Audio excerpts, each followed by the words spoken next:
like a threat.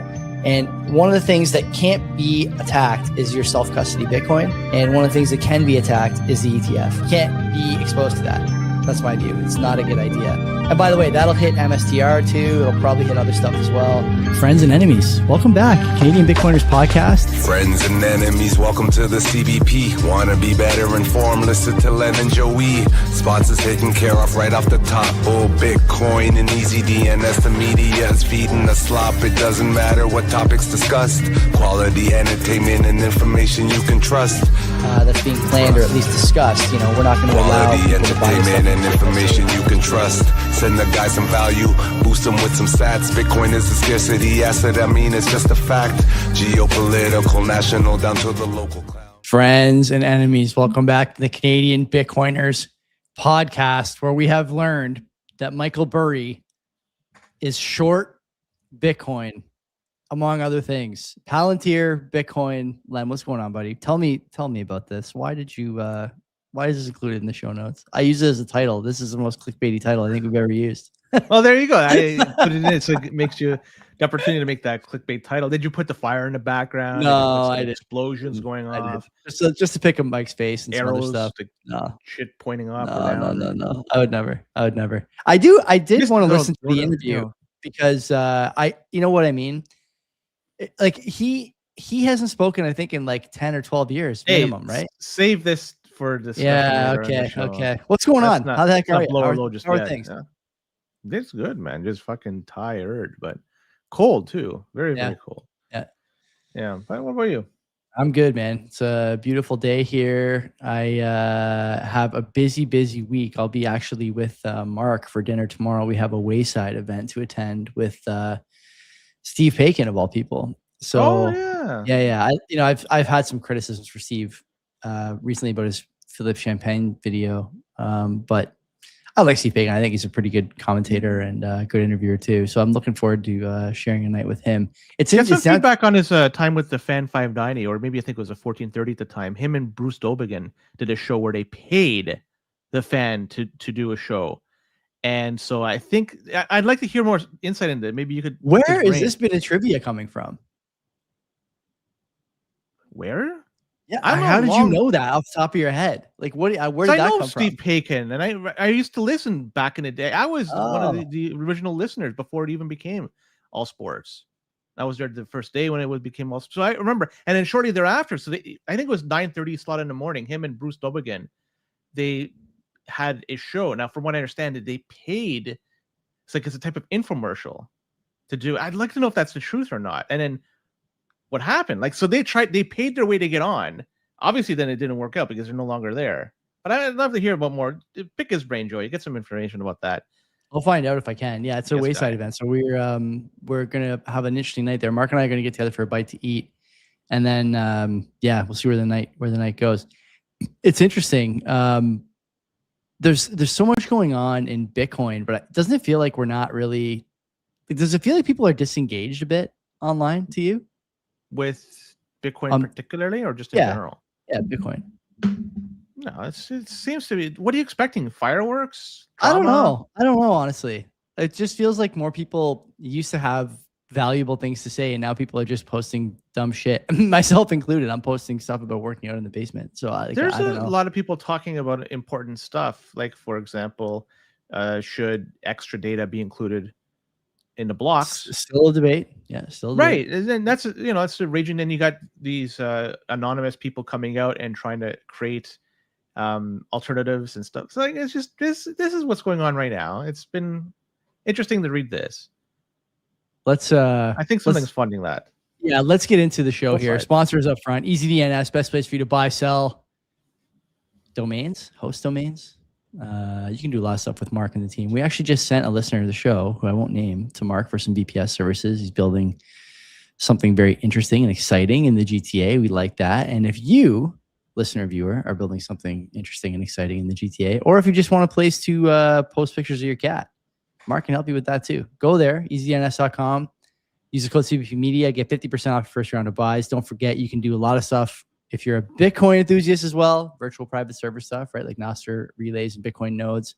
Very, very fun. Not to mention Mark takes Bitcoin for his services, making the treasury strategy cool before Michael Saylor, which we appreciate on the show. So yeah, BTC Media is the code, half off. Head over. Don't wait. Bull Bitcoin. Good place to time. Good time to buy. Good time to sell. What's the price? 90,000 and change. So who knows? It's people may like to buy at that time. People like to sell at that time. Either way, Bull Bitcoin has you covered on chain, Lightning, a lot of different options, non-custodial. And if as a non-custodial exchange, you get options too. You could do your reoccurring buys, you could do your auto buys, you could do your limit orders. Name another non-custodial exchange that could do that. There's not many, if any, in the game that could do that. Yeah. And they're available in so many places like Canada, Mexico, and a few other countries in Western Europe. I don't want to get into everyone, but I would suggest if you haven't yet used them, what are you doing? These are the people you want to talk to. You could pay your bills with your Bitcoin. Lots of different options. They have your privacy in mind. The Bitcoin gets mixed before it gets sent to you. Open an account. Use our code below, which if you do that, then all your buys and sells forever will be a little bit cheaper. So do it now, right now. Yeah, we like that. Don't forget that I said a few weeks ago, or you might have forgotten already, that we were going to give away a sweatshirt. And we never really talked about how we were going to give it away. I figure next week is the Christmas episode, right? Or is it the week after? Week after, maybe the 22nd. Yeah. On the 22nd, we do the Hamilton, Brampton / other Canadian cities rivalry stories. Sometime during that show, we will give away a MadeX Bull Bitcoin hoodie, courtesy of Rishi, who's in the chat tonight. Too big for him, too big for me. Might be your size, though. I think it's an extra large, I think he said last week. So we'll give that away. CBP will cover shipping. Don't worry about that. We'll give it to someone in the chat. We'll find a way to make sure that we get that out. No sip and rip this week, only because I just did not have time. My wife went to a musical yesterday. And so I was a very busy dad all day long, but we will be back on schedule this week for the sip and rip, probably on Saturday. I want to talk about Elon against the European Union, because I don't think we're going to ever cover that on our show. And I think that's a very important story that needs to get more recognition from people. And you need to be equipped to talk about it over Christmas as well, of course. So I'll probably go heavy on that, among other things, on the next. He's locking horns with them. Sip and rip. Yeah, more than locking horns. This week on Wednesday, we have Tuan. Are you going to do that one? I can. Yeah, maybe you do it. I'll take a night off. And then if you haven't heard from Tuan before on this show or on Twitter or anywhere else, you ought to tune in. Tuan is a very smart guy, but maybe most importantly and most relevant to the Bitcoin space, he's the guy behind 256 Heat, which obviously sponsors this show. But on top of that, has produced nothing but high quality hash eaters for a while now. And we both have one. I know a bunch of people who listen to the show have bought one, and Tuan is grateful for that business. And to be honest with you, Len and I are too. He's always thinking about what's next though, Len. And he's got a lot to say about the whole mining space, which should be an interesting show if people have not heard from him yet. See, there's some couple of comments about the NDP, the comedy show they put on. Did you watch John Davies? I mean, we talked about it. You said it was disappointing because the guy is really just fleecing the public, right? Making fun of how he didn't really fulfill his duty as a party leader. I actually agree with you. I still think the comedy itself was funny, but when you realize that really you're the one who's being made the punchline in the big picture, it kind of loses a bit of its luster. It's very sad. In reality, it's very, very sad. But I wasn't expecting them to pull the trigger and cause an election. They don't have the funds. They don't have a leader. They just don't have the ability to do it right now. So they're going to do whatever they can and say that, yeah, we're against this, like the budget. But in reality, when it push comes to shove, they're not going to want to trigger an election, just like the other parties don't want to. I think the Bloc Québécois has been the only one that's been consistent when they want to call an election. Either way. It is what it is. Boost. Let's go with the boost. I got 4 boosts in particular I want to bring up this week. JR 500 sats. And he writes in another beauty. That was from a part 1 from last week. Thanks, Jer. Doug 525 sats. He says he's looking forward to the day when the UK isn't CBP's whipping boy. And you've got to wait another week because we're going to be whipping on them later on. He said, but on the plus side, the plan is to get a hybrid. Has gone straight out the window. 90s V8 all the way. I'm not sure if you're going to be able to find one that's not rust to heck, but if you can find something from the 90s, I like the Japanese cars from that era. The RX-7, the Supra, a lot of different really cool options that at least we didn't have available over here. The RX-7 we got it for a few years, but Supra, not the fun ones. Hammertown OG, 2,500 sats. I don't get this one. He says, I understand the message, but why are you saying it? He says, Leafs suck. Go Habs go. Joey and Len keep up the great work. What's with the Habs and Leafs comment? Were we talking about them at all? Like, how about the Leafs catching a stray there? Nice. Love that. Love that for the Leafs. Hockey's already in full swing here. Obviously, it started in October, I think. Are the Leafs any good? I don't know. Me neither. Huh. And Jer, 5,000 sats. Second time he's sending us sats this week. And he says, or writes in, how many sats will it take to get Joey and Len to the Sphere? Is that the Las Vegas Sphere? Or yeah, it is. Yeah.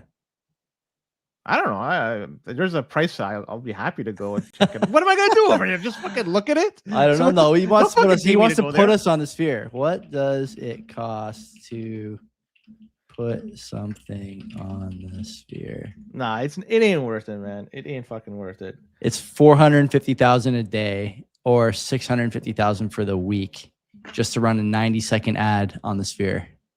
Sorry, because you said $450,000 for the day, but $600,000. Yeah, 600K. But $600,000 for the week? It's a steal to get it for the week, right? Because you're only paying an extra $200K to get. I mean, it's a steal. I guess. I mean, if you're doing, it's a lot of money. That's Super Bowl money, basically, right? What's Super Bowl that cost? Is it about $1 million? I think it's way more now. I don't know. I have no idea. But like if you're gonna part with what, like 6 Bitcoin, fuck that. 7 Bitcoin to get a week's worth. Fuck it. It ain't worth it. Yeah. A lot of money. A lot of money. Keep donating. We'll see. We'll put one of those thermometers, fundraising thermometers, at the side of the stream. Track the money. The fucking thing will be there for decades. All right, Joe. Any other things you want to talk about? No, that's it. Let's roll. I just want one more thing. Someone wrote in the comments on Spotify that we spend too much time at the beginning of the show doing what we just did. So I don't necessarily disagree that the meat of the show doesn't start until about 12 minutes, 13 minutes. But consider that everybody is in the chat talking to each other at this point. I can see the numbers ramping up for the live viewers. Len and I have to do the boost and the sponsors and all that other stuff. Value is what you make it. And I think for people who want value, you can always just skip that stuff. I don't recommend it, but you could.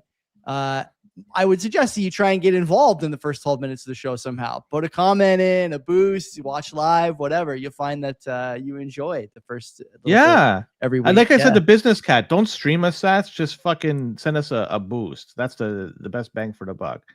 And yeah. Michael Burry, you want to talk about this goof? We may as well. It's in the title. So I see Nathan Fitzsimmons in the chat too. I'm enrolled in the Nathan Fitzsimmons school of slop titles. We're knee deep in it. He's not actually a slop merchant, but there are some out there. Actually, Nathan gave me some good advice today on how to prompt AI. Him and Walker both. But anyway, story for another time. Burry was right about The Big Short. No doubt. Okay, the GFC. He nailed that. There's been movies made about this, and I'm happy to give that guy his flowers. But what has he been right about since? He just admitted like a month ago that he no longer understands the dynamics of the equities market and had to close his fund.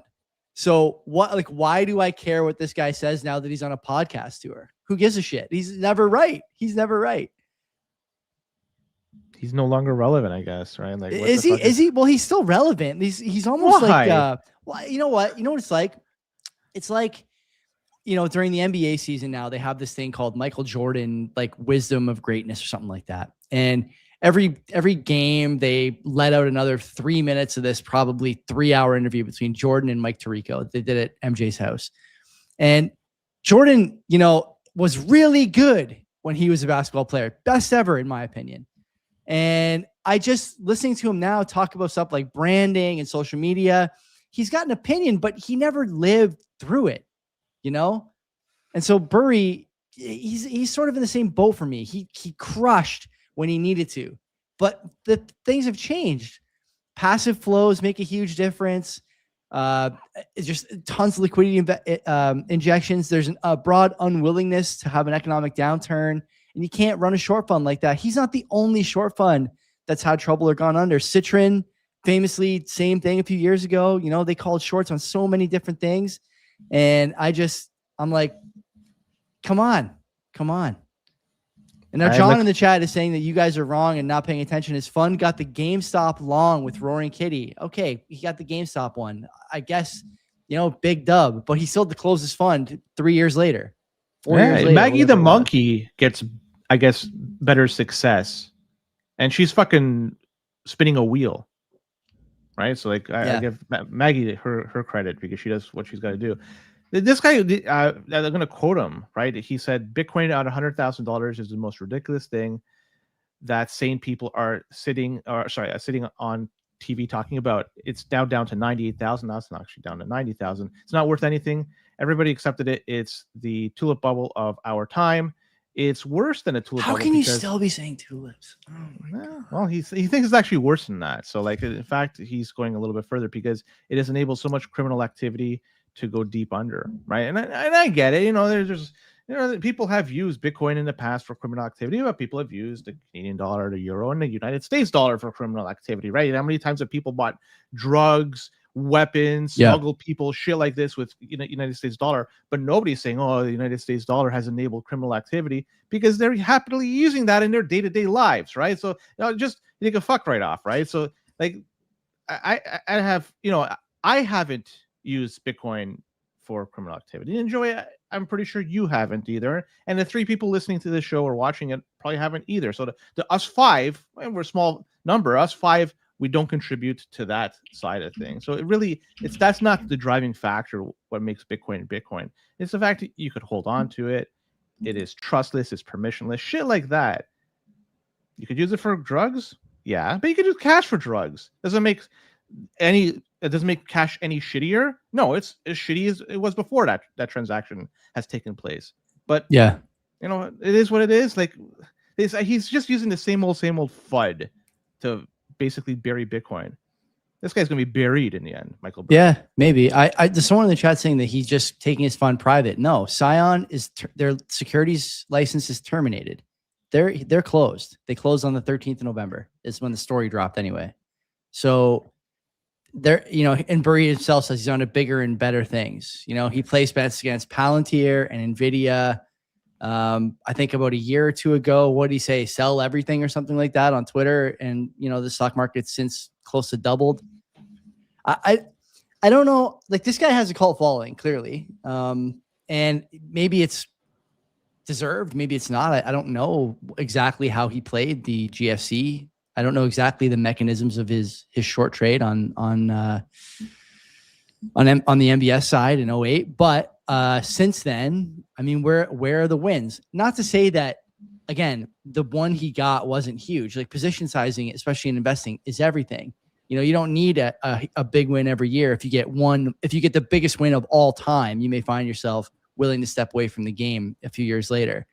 But it doesn't seem to me like he's had a lot. And if you look through some of his comments here, like just a quick Google search on things he's been wrong about over the last 4 or 5 years alone. I mean, call it what you want, but I don't know. I don't know what to say. I don't know what to say. If you think that the guy still has it or has a good handle on things or what, do you think he's still going up to strip joints and trying to get his? I don't know. That's an interesting way of. That wasn't him doing that. That was whoever fucking did it was that. Steve Carell's character. I forget his name, but yeah, Burry was the sort of eccentric stock trader. Mix. I see you in the chat saying he's going private. If that's the case, it doesn't mention that here in the Reuters article. And whether he goes private or stays public or shuts down, it doesn't change the most public incorrect calls he's made over the last 2 years. And I don't know. To me, it seems to me like an abdication a little bit, but I guess we'll find out what he does over the next year or two, what he does. I am interested in hearing him go on podcasts. Like, I want him to go on a podcast like All In, where they would give him his flowers. They're also guys who think differently in a lot of ways, and maybe he gets to talk a bit about what he's got going on and what he's thinking about doing next. I would like to hear that. I don't want to hear him on Odd Lots or any of these other shitty financial podcasts. So, yeah, there you go. I'd rather hear Lenny Dykstra. Or Garth Turner. Garth Turner, Will, in the chat, by the way, had a segment, I think, on a nightly news show. Did he not? I'm pretty sure he did. Maybe He that did. guy's been kind of Seems I'm having like a a dinner at Nona's fever dream here. Like Garth Turner was on the 6 o'clock news once in a while on CTV, I think. Yeah. Anyways, let's talk about Blockstream Jade, right? And if you're a user of this device, listen up, because this information is for you. You should take note. Blockstream Jade, they have released a firmware 1.0.38. It's a security update that just came out very recently. And what this does, it prevents a bad actor who has access. They have to have access to your Jade, and that is stopping them from rolling back the firmware to an older version that has known vulnerabilities. So there are idiots out there, they're even being tricked into clicking shit and following instructions from an attacker.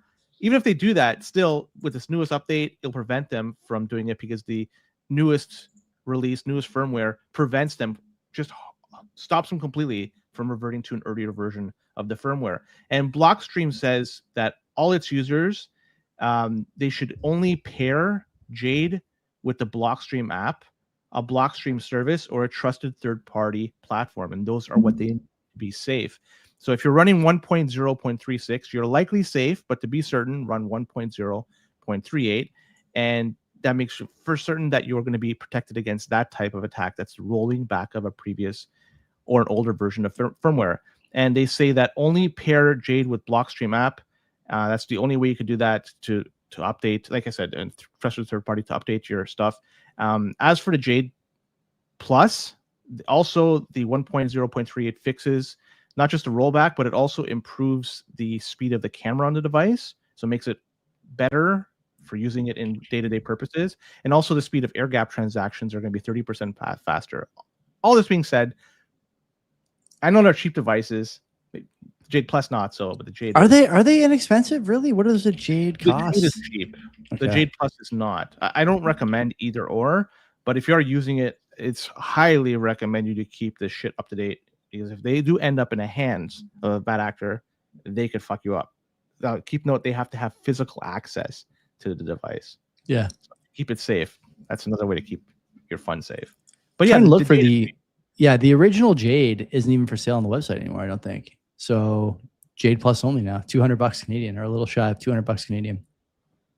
There you go. Not sure I love that wallet. I do like the software update though. This is good, right? What are the things we always hear from the people who say hardware wallets are not secure? There's one common thread between all those attack commentary. If they get a physical access to it with enough time and effort. Exactly. Yeah. Even the cold card, you have to put a lot of resources to get in. But they can break in even an iPhone with enough time and effort. You can get into anything.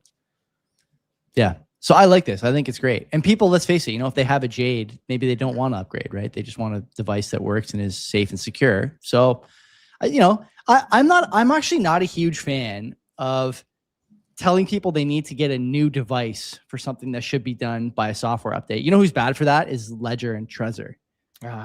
They're bad for that. They add a little bit of a little bit of polish on the physical device side. Those new Trezor safes or whatever, the quantum ones, that's a nice looking hardware wallet. But what are you really getting from that you can't get through a software update? The answer is really not much, depending on how you view the quantum update and whether you think it's required now. Some people, including Nick Carter, writing about how this is a lot closer than people think. I've yet to dig into that, but I should. Anyway, the point is that they're sort of pushing you to buy a new device, right? And the old device is not necessarily obsolete. It's the difficult battle that wallet providers have to fight with themselves, right? Cold Card, same thing. CoinKite's also having this problem, I would guess. Who's buying a Q to upgrade from an MK4? Is it 30% of people? I have no idea. It's not high, is what I would suggest. And you and I talk about what do we say all the time? How often should you be looking at your Bitcoin wallet or handling your Bitcoin wallet, your signing device? Almost never. You have something that generates addresses, and unless you're sending, why do you care what kind of hardware wallet you have? As long as it's secure, there's been no issues found with it, and there's no obvious way to break the device. Sit on it. You don't have to worry about it. And upgrading becomes difficult. You talked about the quantum words, the quantum word. Yeah. The Trezor with the quantum. Like, I don't. You Really know, I don't want to say the Trezor thing, whatever, but the quantum thing, Len.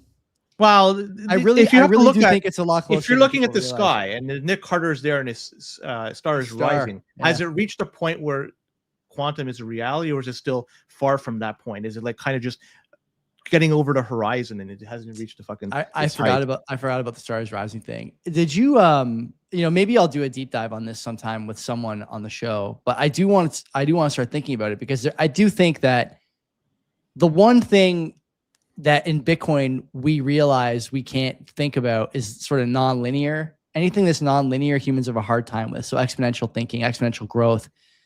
I think that compute is really getting into an accelerant period now on this front. And it seems to me that the big players are going to make a move soon on quantum. And what I keep hearing is that this is actually not a bad theory. Again, it's not my theory. I'm not a proponent of the theory necessarily. I just think it's a cool thought experiment. The government of the United States thinks they're going to get quantum first, and to prove it, they're going to put the Satoshi coins in the strategic reserve. And that's going to be the eye-opening moment for a lot of people. And I think that that's a possibility that that we see that in the next, I don't know, 5 years, 7 years, something like that. Our esteemed Canadian ministers are going to be meeting in Montreal in the next few days, talking about AI and quantum, Joey. So maybe you should. Evan Sullivan going to be there? He's talking about quantum?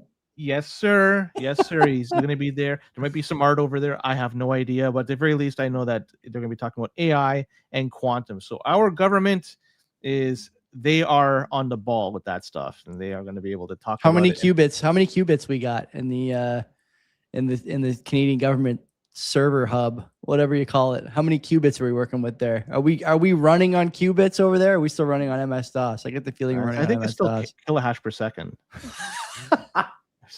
Still a while. Yeah. The hard drives are still spinning over there, buddy. We got a long way to go.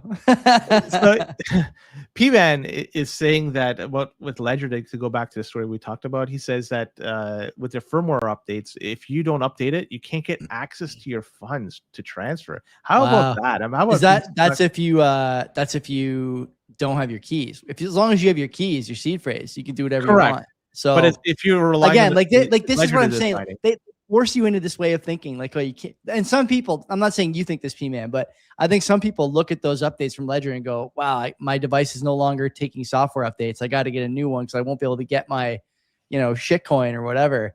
I think a lot of people do think like that. And it's a good marketing ploy for the low IQ quintile,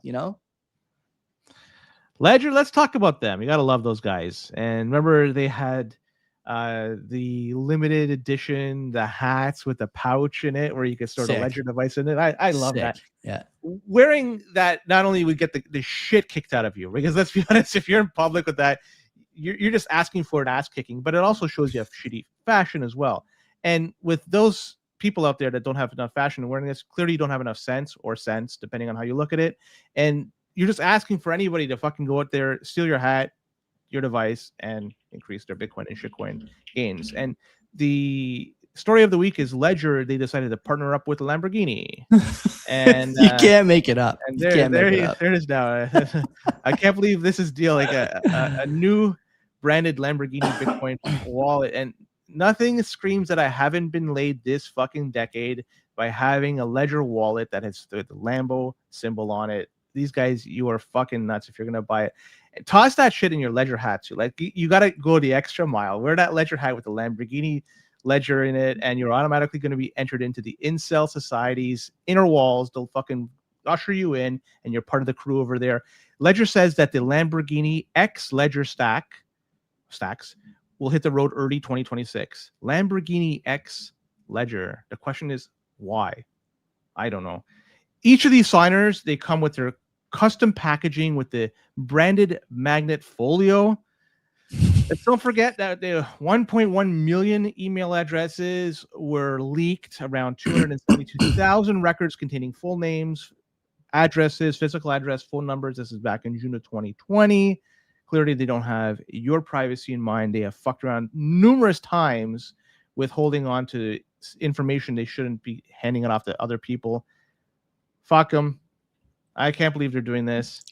Don't do it. Don't. Who's worse? Who's worse for this? The Lamborghini people or the Ledger people? The Ledger. Okay. It's like a Lamborghini. It's Volkswagen, right? They're dying for any money, right? So if somebody comes to them with a partnering, they'll fucking do it, right? If we fucking offered them, they would have partnered up with us, right? All we had to do was just pony up like what 1.1 billion. Say, look, we'll give you some money. You could pretend to put a battery plant, and then we'll call it a day after a few weeks. You don't have to do anything. They'd fucking do it. They could be the CBP battery plant, CBP EV. As long as we don't go bankrupt inside of year one, yeah, we should be okay. I don't have a problem with like either company doing this because this is what I expect from these people. Like what I'm not surprised. I'm not disappointed. It's just what else do you expect? Ledger had the bucket hat. Bucket hats on their own are annoying. But when you add something to dangle your hardware wallet from on the bucket hat, you're entering in like a new stratosphere of annoying. They gotta dangle that somewhere, right? They gotta fucking. I guess. I mean, tie it to their schlong. Didn't Ledger also? Was it Ledger or was it another hardware wallet provider? Didn't they also have a way for you to display NFTs on a necklace? I think it was them. I can't even remember. That's so because I remember the NBA All-Star game one year. Some of the players had like NFTs hanging around their neck. You know, it's just like a light up. It's like an LED, iPad mini. Whatever. On Twitter, you were able to. Oh yeah, that was so bad. You couldn't talk about Islamic rape gangs, but you could have an NFT display picture. That was like peak woke retard mode on Twitter. That was the top of the fucking mountain for idiocy. So here's the question: Wilhelm is saying that when OnlyFans Ledger. Yeah, good question. That's I could see something like that. Maybe paying an OnlyFans model to do something with it, right? Porn star? Yeah, I don't know. Maybe this is the next thing. Right? Nothing is out of the realm of possibility. The Overton window is hundreds of yards wide at this point over at the Ledger creative department. Nothing is off the table. Could you imagine being at that boardroom table discussing, throwing around ideas? You can say anything. You say anything. Exactly. Yeah. Nothing is going to be laughed at. Everyone is going to be added to the notes. Okay, good idea. We'll rank this later on. We'll throw it into ChatGPT and see which one is going to be the biggest winner. See what the bot thinks. Oh, fuck. Did I disappear? No, you're still there. I see you. Okay, my computer. Okay, anyways. Are you going to be buying into this 21 Capital stuff? What do you think? You mean the visionary Jack Mallers who had all these great ideas about ways to improve Bitcoin and things were going to be crazy. He was going to be the pioneer. And then it turns out, he actually didn't do any of it. He just started a Bitcoin treasury company. And he did it with Cantor Fitzgerald, the guy who works for the government now. And he did it with Tether, the world's biggest stable. Like, talk about it. So, yeah, Mastodon, flop. Fucking flop. There's some big names that are huge names. Yes, right. And they are going live tomorrow, Joey. Tomorrow, it's going live on the New York Stock Exchange, not the Nasdaq. The New York Stock Exchange, $3.6 billion SPAC. SPACs used to be all the rave as 4 years ago. They stopped in terms of frequency, and the ticker is going to be XXI. And why on the New York Stock Exchange? It has to be because of their affiliation with Cantor Fitzgerald and SoftBank, right? Because of it has to be that. But what is 21 Capital? Well, they want to be, or they say, capital efficient Bitcoin accumulation company, another treasury company. Yay. Anyways, they have the two metrics they're going to be using: the Bitcoin per share. And that's pretty easy to figure out what the fuck that is. And then the Bitcoin return rate, the BRR, and that's the rate at which the BPS, the Bitcoins per share, grows over time. So that's a derivative of that. Whatever. At least they're not talking about fucking torque.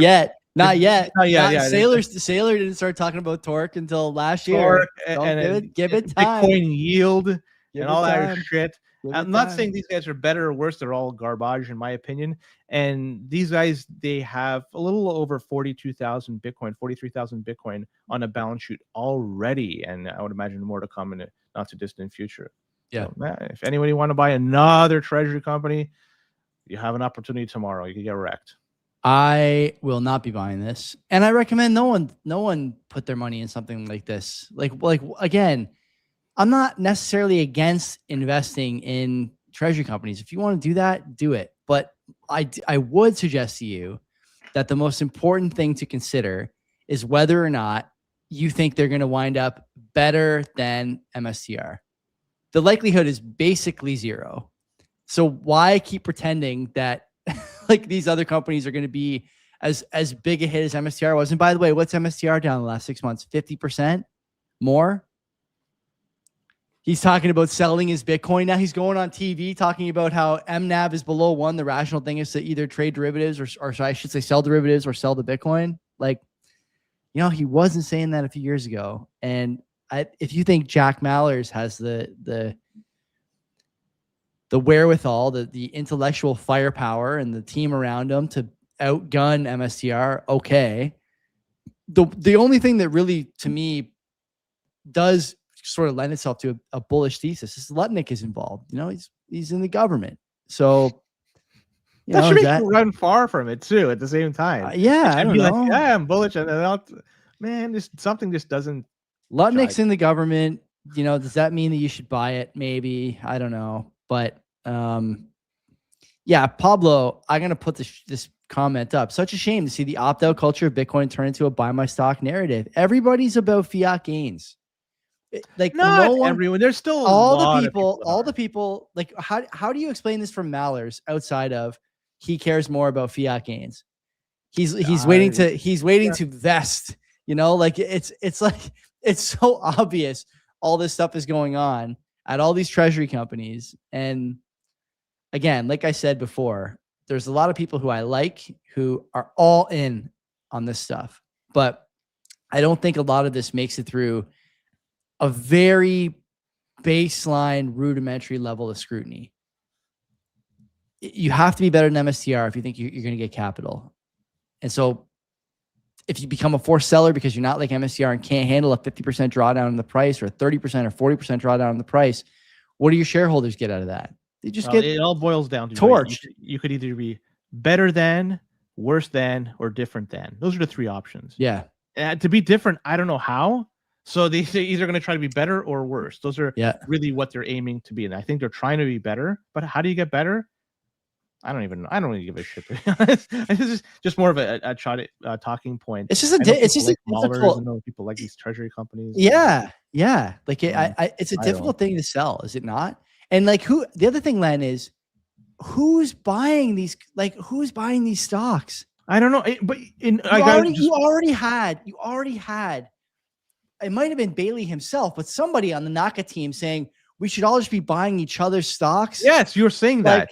You're already, that's where you are right now in the market for these things. So why do you think it's a good idea to put another one on the exchange?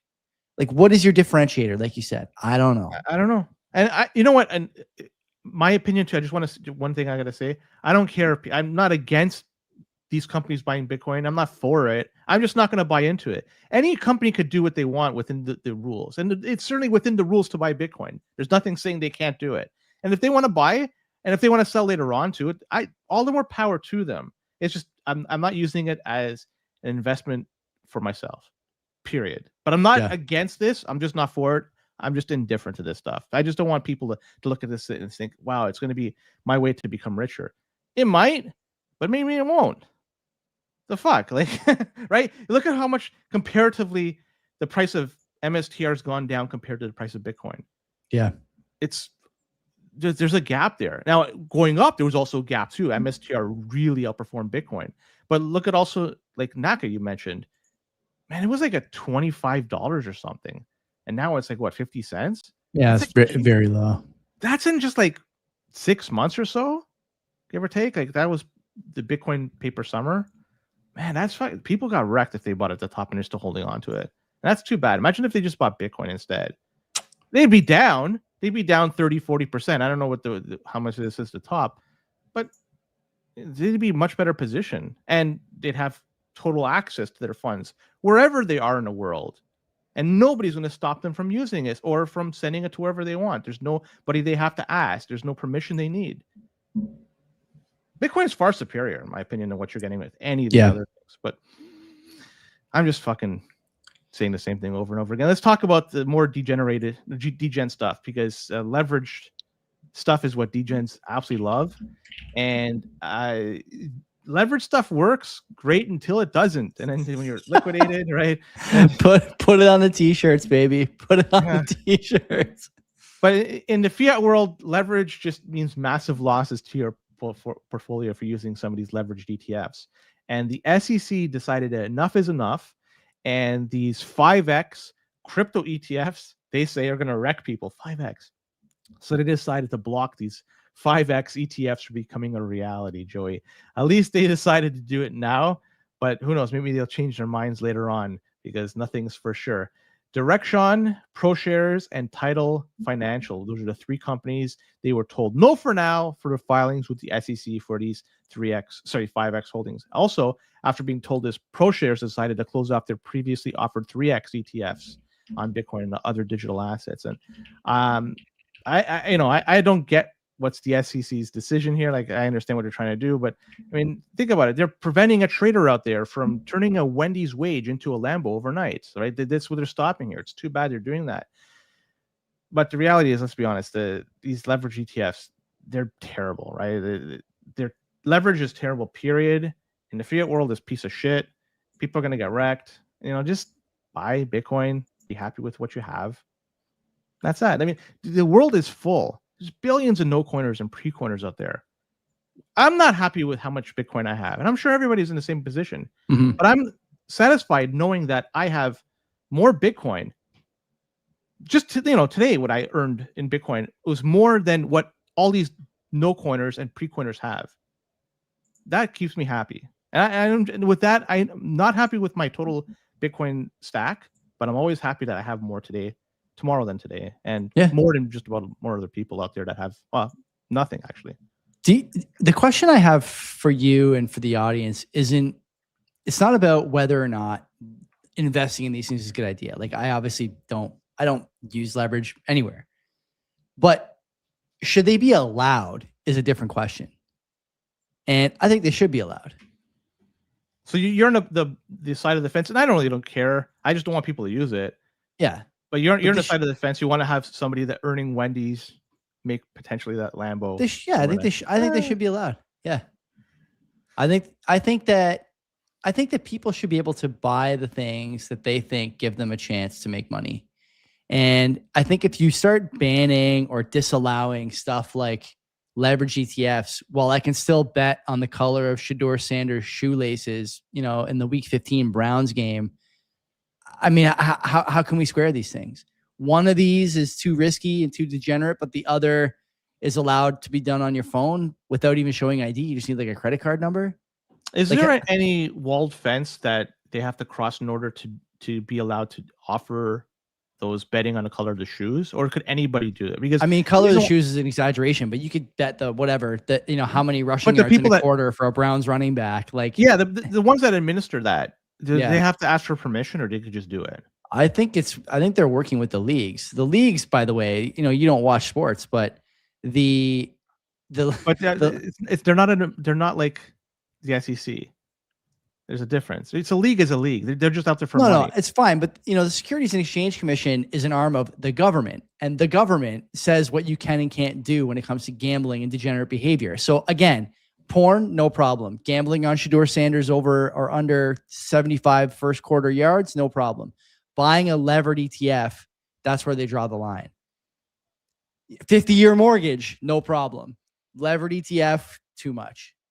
Isn't the answer that one of these things is a little bit different than the others, right? Like, if you look at the mortgage, it props up a failing system, but they can't have you losing all your money on levered ETFs. They'd rather have you losing all your money on the mortgage so that you at least keep housing prices high. Like, anyone thinking about this for more than a second realizes what the line is. The line is, are you helping the Ponzi or are you not helping the Ponzi? Like, as I mentioned, they could change their mind. They're saying no today, but tomorrow, maybe. Who knows? Yeah. Depending on which way the political winds are blowing, they could easily change their mind. And if they do, like, whatever, I don't give a fuck.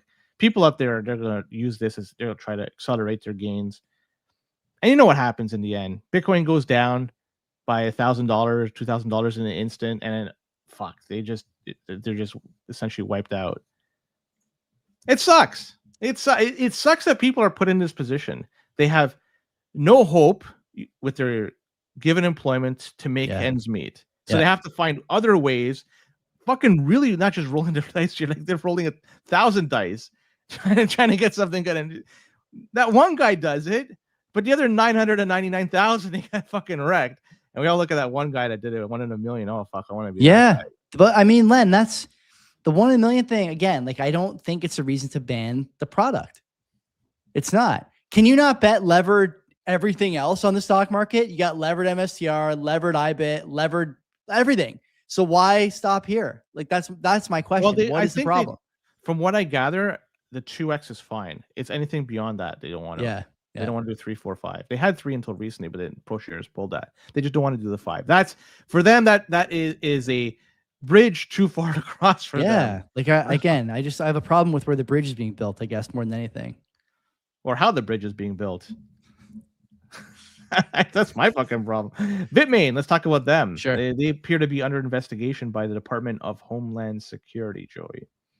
And this is massive because Bitmain is huge in the Bitcoin mining game. If you talk about Bitcoin mining, Bitmain is it. I think that's 40% of the market share of mining rigs is belonging to Bitmain. And so the operation was called Operation Red Sunset. Love it. It was trying to determine if Bitmain poses a risk of espionage or sabotage to U.S. critical infrastructure. And there's a thought that these rigs, these S19, S21s, maybe S9s, that are created by Bitmain, right? They could be manipulated by China as a way to enable surveillance or disrupt the U.S. power grid. Come on. And there are reports even that devices that were shipped to the United States were being seized at U.S. ports. And they're saying there's the potential to have these deployed near strategic locations like military bases and government-linked facilities. And this all followed a Senate Intelligence Committee. Back in July, this report came out, by the way. It warned that Bitmain devices present, quote, several disturbing vulnerabilities. And they say it could potentially be controlled all the way from China. Bitmain's out there saying, no, this isn't the case. They are obviously denying any of this. But this might potentially open a door for stuff like Block's Proto Rig. We talked about that, I believe, last week. Those are the modular Bitcoin mining machines. Those are currently being manufactured in Taiwan. And there's thoughts that they want to bring that manufacturing to U.S. soil. If that all plays out the way they're talking out, it's going to be Bitmain. If they still say, look, this is potentially espionage and shit like that, that's going to really give a boost for Block's Proto Rig. Interesting to see how this plays out. I agree that it will give a boost to domestic miner manufacturing, but the question is it earned? And I don't think that it is. I'd be curious to know where this is coming from. You know, what is the genesis of this claim that Bitmain is through Bitcoin mining rigs going to damage or potentially damage U.S. energy infrastructure?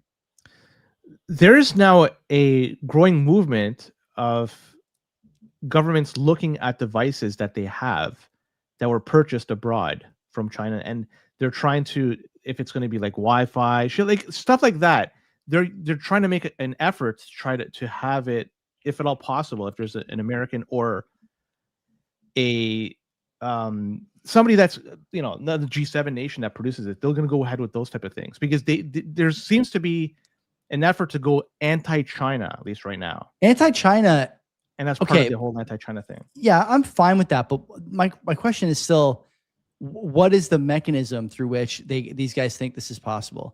Turning on spyware in a Bitcoin. Have they seen a Bitcoin miner? You can't hear shit in there. It's not like if they had microphones, they would be able to. All you hear is a fucking fan blowing. That's a good point. And if there's a camera, all you'd see is fucking just other Bitcoin. You just see a man right? named a man with a helmet that says Pierre on it, holding up a device. I can't hear what he's saying, but you can see him. He's knee deep in one of those. Which company is he with now? Which treasury company is he? I forget. Strike. That's the one. I don't know. I love Pierre. Pierre will never get it. He'll never enter into my bad books ever. It'll never happen. He's always been fiat. If he was with Bitcoin mining, and let's be honest, those are fiat. So whatever. Bitmain, they're no longer on the good side of things. There's a $5 wrench attack that took place this past week. And in this case, it wasn't Bitcoin that was stolen, but there's a Bitcoin tied to all this. This one happened in Trinidad, by the way. And people might be rolling their eyes about the location. And yeah, I get it, but it's still a good learning experience for everybody out there. Let somebody else pay the price and you get the free education. 52-year-old dude wanted to buy some Bitcoin off somebody, and he wanted to buy off somebody, 33-year-old. And these guys have been doing business for some time, few years in fact, so there was an element of trust that was gained through all these transactions. So they met at the parking lot of a pharmacy. Doesn't seem like a bad place to do it, but he brought cash with him to buy the Bitcoin. almost 13,000 USD in cash. It's a lot of fucking cash in any country, never mind Trinidad. After the money was handed over, a couple of goons then approached the car with guns and they demanded the money. They took cash along with the cell phones that were stolen from both of the guys. So I'm not sure if the 33-year-old guy was in on it, because he had his shit stolen. Either way, peer-to-peer exchanges.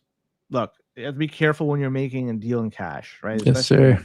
So it's not like they could do anything. Well, actually, maybe the guy got the 13,000 right stolen, so but he still had his Bitcoin, right? Unless somehow the thieves got access to the phone and were able to get access to the wallet, move it out. But if not, the only guy that lost out here was a 52-year-old that lost the 13K, right? So maybe they could call the CEO of Bitcoin and he could create 13,000 worth of Bitcoin and give it to him and everybody's happy. But this just goes to show you, like, when you're doing an exchange in cash, you got to be very careful. Look at your surroundings. Do it in an area that you're not going to get mugged, and be very careful. And the thing is, once you have the Bitcoin in its exchange and it's been broadcast, then you're okay. But until then, it's dicey. I know people, this is the kind of shit that happens when they put guardrails and make it harder to use exchanges. Agreed. Great point. Too bad. Great point. So, and I hope we don't find more of these, but people out there, learn from this guy's mistake. I feel bad for him, but it happened.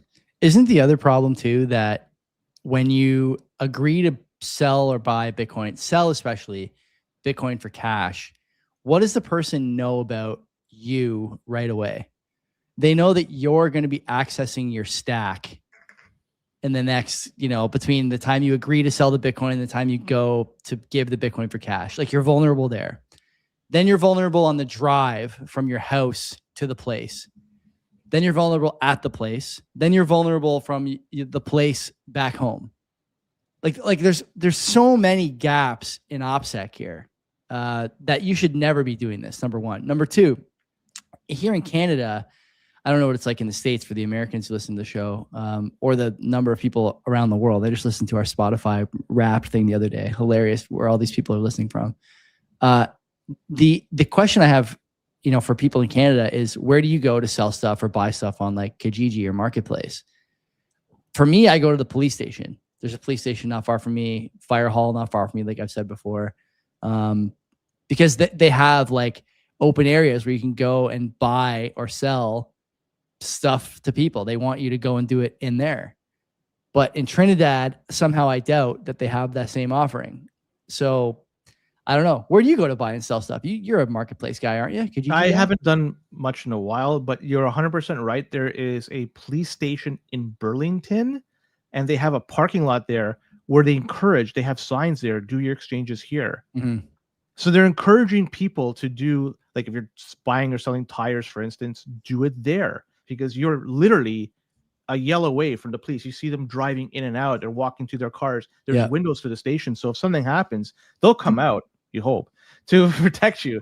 So that's So that's where I would do it. Like, and I totally agree with you 100%. Do it at a spot like a police station. I like the one in Burlington because it's specifically designed. It looks like it's made for that type of transaction. They encourage you to do it because if there's one less person that gets robbed, that's one less thing they got to deal with. And would you ever sell or buy Bitcoin for cash? Potentially. Even there, I wouldn't do it. No way. Potentially, yeah. No way. I'm not gonna say yes or no, but it's just there's too many questions. I wouldn't do it. Fair. Yeah. Let's do one last story, and gotta love Binance and their initiative here to lure young degens into the space because I can't believe this fucking shit is real. By the way, Binance Junior been released. It's a parent-controlled app, and it's a sub account for kids and teens. It was just recently launched, and in the promotional video, it talks about a crypto account for your child, where parents can send Bitcoin and shitcoins to kids, and the parents could send limits on how this is being used. So essentially, it's a sub account of a main account, and essentially, if you look at it, it's aka another account that could get banned in the future. And they say the child could get API payouts from Binance Earns. They could learn about like shit like God, that's so brutal. So brutal. Young users aged between 6 and 17 could get on board and start using this. Like 6 years old. Could 6 you years imagine? old. That's so what are the only things you're like? If you're 6 years old and living in like, is this an American product? That's a good question. I don't know where it's being offered, which countries. So what can you do if you're 6? You can't vote, but you can go on Binance, or you can get a sex change, but you can't vote. You can do any of those other things. So. Hang on, there was an FAQ, and I think it did say where it's located. Yeah, I'd be shocked if it was available in the United States or Canada. It doesn't really fucking matter. Like it just, so it's just fucking bullshit that they're doing this. And Joey, you have a young one. When she turns 6, are you going to set up Binance? No, there's never going to be Binance Junior on any of the screens in this house. Okay, let's see. Age 14 plus. It doesn't say. It just says where it's available by certain age, like 14 plus, 15 plus, and 16 plus. And the United States isn't listed in any of them, but they say it starts at age 6. So, yeah. Wonder if it's available in Canada. God, I hope not. So. I hope not. Probably not. Isn't it banned here? I thought Binance was banned here, banned everywhere. Yeah. I think Ontario kicked them out, and as a result, every other province. Right. Exactly. Yeah. All right. That's it for the Bitcoin side of things. Sure. Okay. If you're on audio, come back tomorrow. If you're on video, live with us, stay here. We're not going anywhere. We'll see you on the other side. Take care of yourselves. And don't download Bitcoin Junior. What the fuck are you doing if you are doing that? I see North Star Weld just ordered a unit from 256 heap. Thanks for the discount, boys. To be honest with you, I don't even know what the discount is. I have no idea. So I have no clue what the discount is on the units, but glad to hear there is one. Super. I just think, honestly, like discount or not, okay, so we have sold a fucking ton of these things since we started working with Twan. And everyone we talk to, I'm telling you, Chris, it's not going to be your last one. You're definitely not going to stop at one. I know I don't want to. I got to think about 5% off. That's right. It is 5%. Is it? Off. Okay, there we go. 5%. That's nice, man. 5% is pretty good.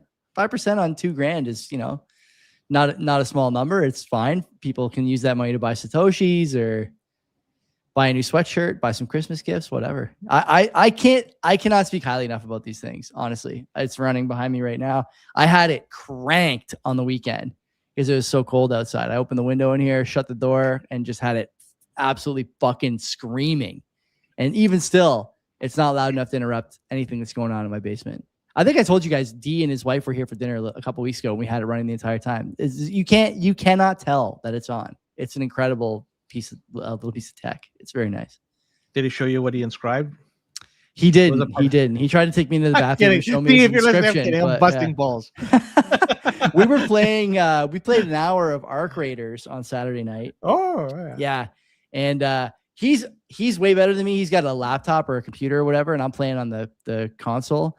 But man, I'll tell you, that's the first time I've really partied up with somebody for an extended period of time. That game is so fun. I love Arc Raiders. I'm gonna play it tonight, probably, to be honest with you, once we are done here.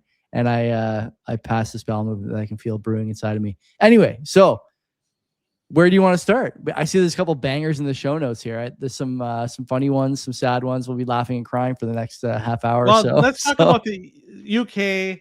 And I'm sorry, Doug. I know you don't want us to like use them as a whipping boy. Let's talk about this is I thought this was an interesting story. And the police over there, they designed a quick release hijab, and that's for female police. And this has been can't make it developed. And this hijab features a magnetic quick release system, and it's designed to help female Muslim police officers on patrol that have been put. These things have been put into production according to the BBC, and it's being manufactured by DMU. I have no idea who they are, but they're the manufacturers. They say the bottom part was able to be detached, and the officer was still able to keep her dignity. This is according to Detective Sergeant Yasin Desai. And it's amazing to think after 3 years of research, it took 3 years of this and development, we have got the design right, and they're taking this thing forward. Reports say it cost £500,000 to develop. 3 years. £500,000 for this quick release hijab. Love it.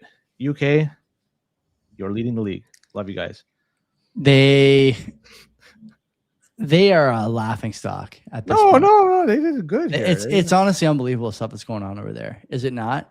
Between the number of people arrested for tweets while Starmer says they have more free speech in the United States, the Elon Twitter thing against the European Union, I realize it's not the UK, but the immigration problem they have, how quickly we forgot that only like a month and a half ago, 2 months ago, Starmer told people they were going to roll out a digital ID mandatory to work. We already forgot about that. The number of clownish things going on over there just keeps growing.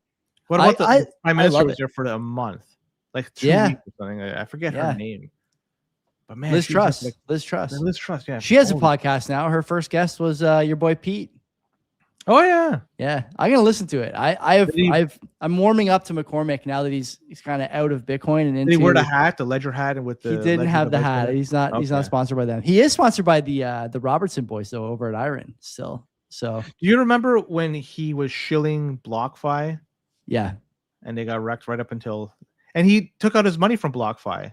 Yeah. Right, he was shilling it. That's a tough and not using it, but telling his users to. And they did, and they lost money as a result. We used Ledin right up until the day we stopped using. They stopped sponsoring us. Yeah. Every sponsor we have, we use. Yeah, I don't fucking pull my shit out, man.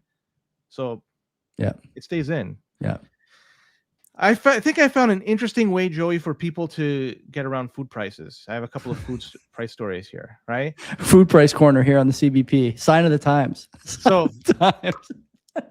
Food price. So what I've learned is a pound of beef in Canada roughly costs between $7 to $15. That's according to AI. And this guy doesn't say what type of man, just a Southern Ontario man. He was fined $7,000 for illegally killing a moose.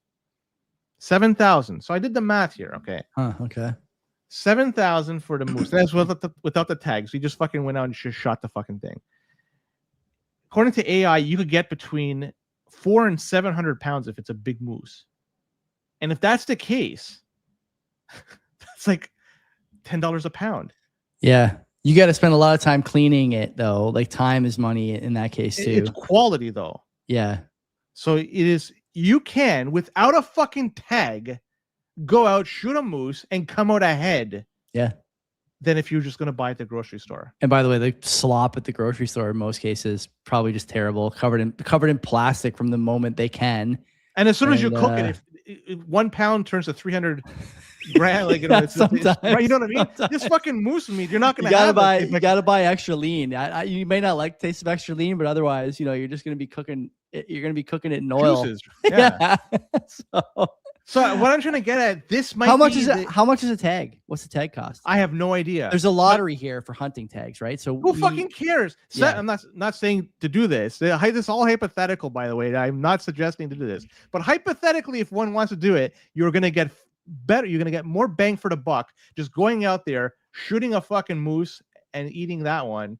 And it doesn't matter if you get fined or not. What if hypothetically you shoot 3 or 4 of them and it's the 4th time you get fucking caught? Yeah. My other question is, how are they going to get Yeah, how are they going to catch the guy? Paulie is saying that tags are $30. I see tags at 200 and another 35 for the license, 15 for the application.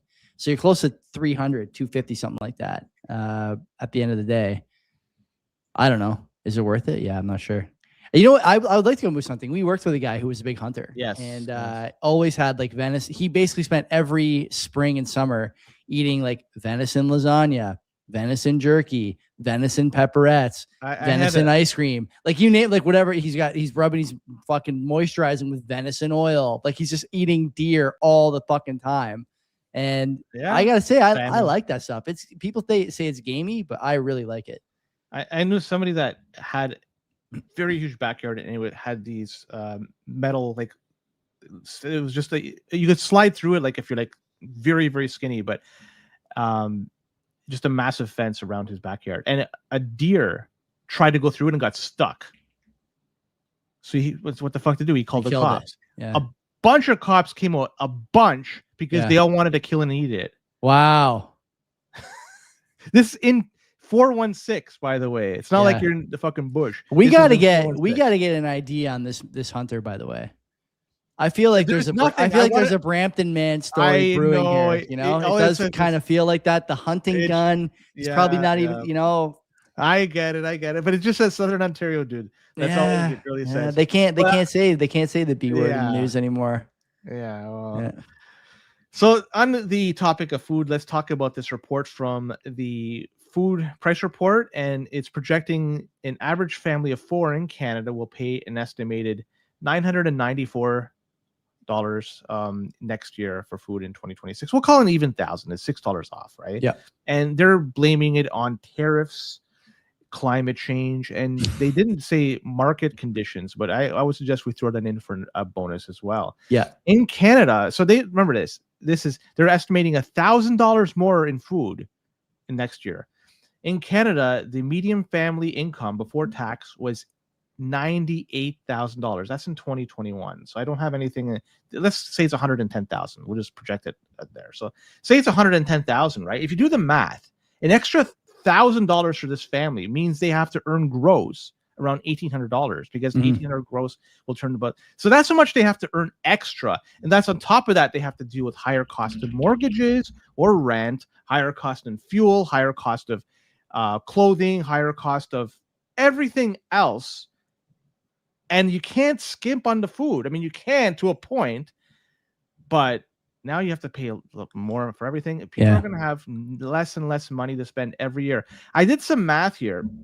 So it's the food price increase is estimated to be 4 and 6% next year by Canada. And I tried to compare it to other G7 nations and see how Canada ranks in comparison to other ones. So next year, the UK is supposed to get 3.1 to 4.4%. So that's less than Canada. Italy, 2 to 3%. That's half the price that Canada is expecting.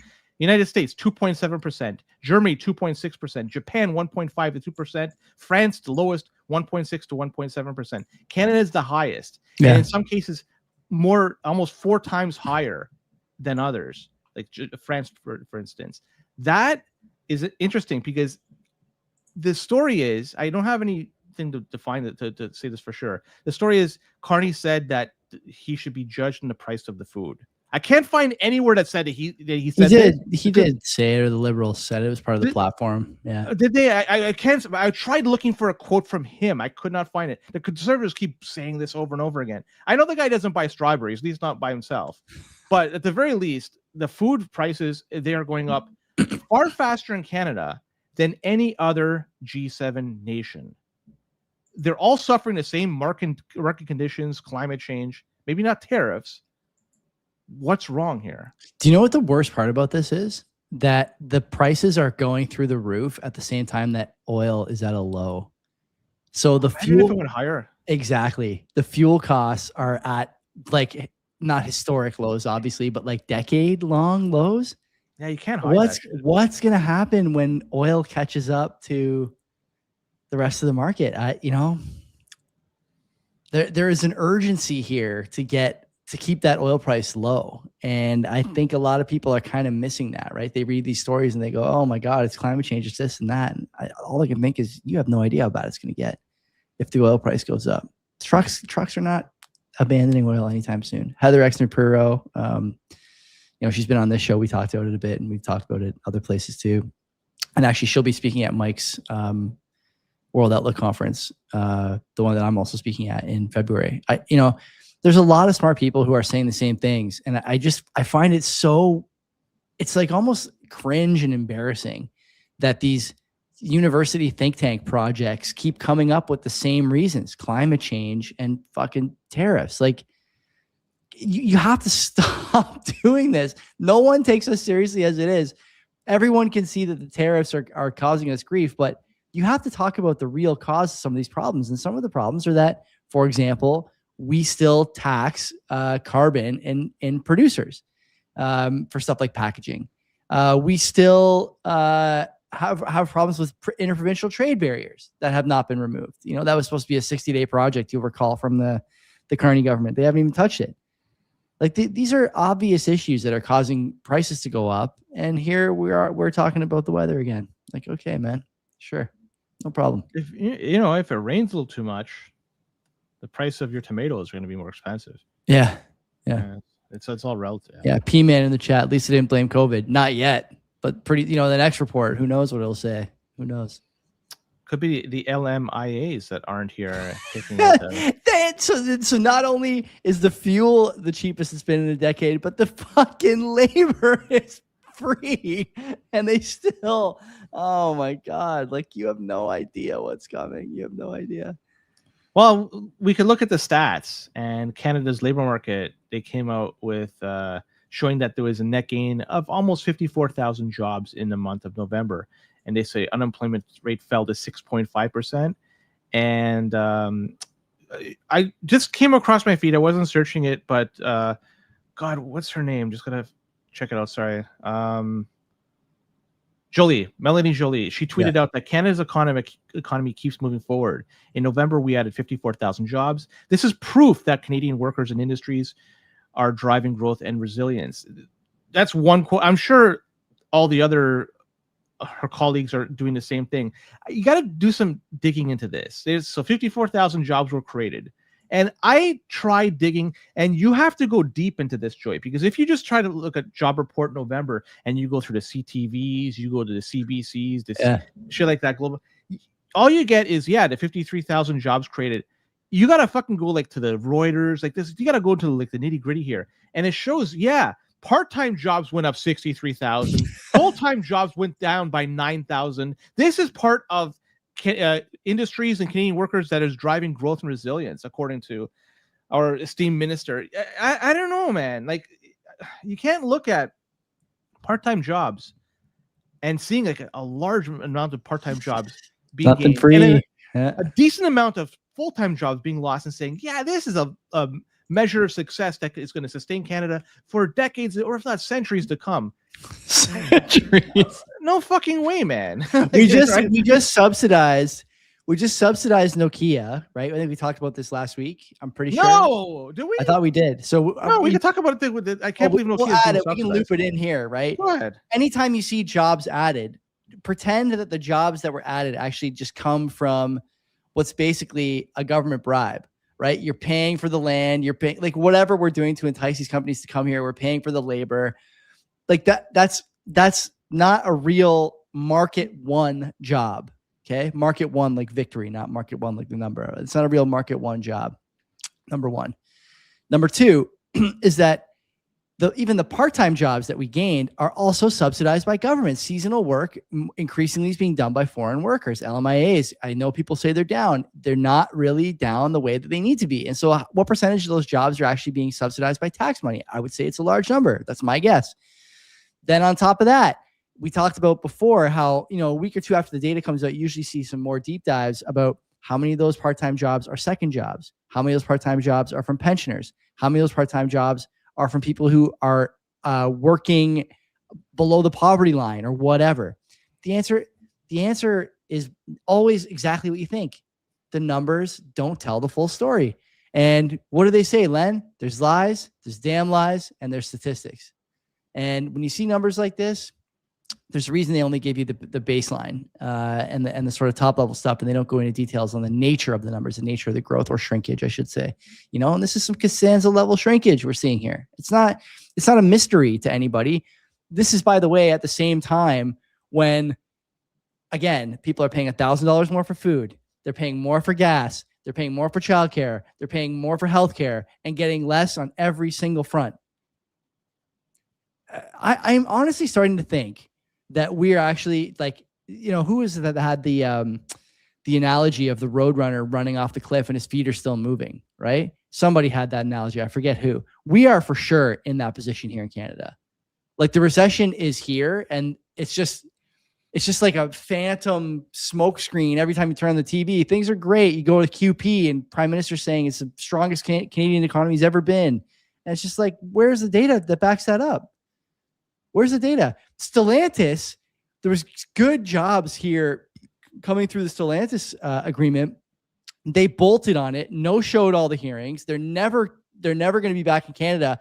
And a week later, Buddy is standing next to Trump in the Oval Office, shaking his hand. They're making a multi-billion-dollar investment in the United States.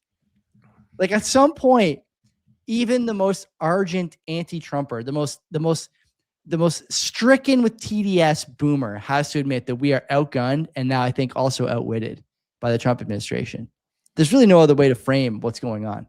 They're giving out checks to people on the back of the tariffs. Now you could say the tariffs are your money anyway, blah, blah, blah. Fine. How is it any different from what we do here? My tax refund. Is my tax refund going to be $5,000 a person on the back of some witty trade policy? Not as far as I can tell. I'm looking in the middle. Rebates. Check over $5,000. Yeah, the carbon rebate. I don't even get that. I don't even get it. I don't get any of the shit. My wife just told me that a few months ago, they even cut off her baby bonus. And I'm like, I thought everybody got the baby bonus. Apparently you don't even get that. Like what? I'm paying all this money. I'm getting nothing back. Nothing, including jobs. Algoma is another one. Algoma's another one. That's right. Their arc melting stuff. Like that's a dead, this like green initiative arc melting. It's a dead project. It's a dead project, man. Like if you don't have a market one initiative, then you are subsidizing it. And if you are subsidizing it and it fails, it's like a kick in the teeth and then a kick in the dick on top of it. Like you gave the tax money. They told you it was a market one job. And then you lose the productivity and your GDP per capita goes even further down. How do you put up with this? Like what's going on, man? It baffles me. I can't wait for Christmas because I have a list of tweets saved with some really good data that I'm just going to just unload on people. I'll probably have like 20 beers and just absolutely go tits to the wall on telling people how stupid they are. I think it's time.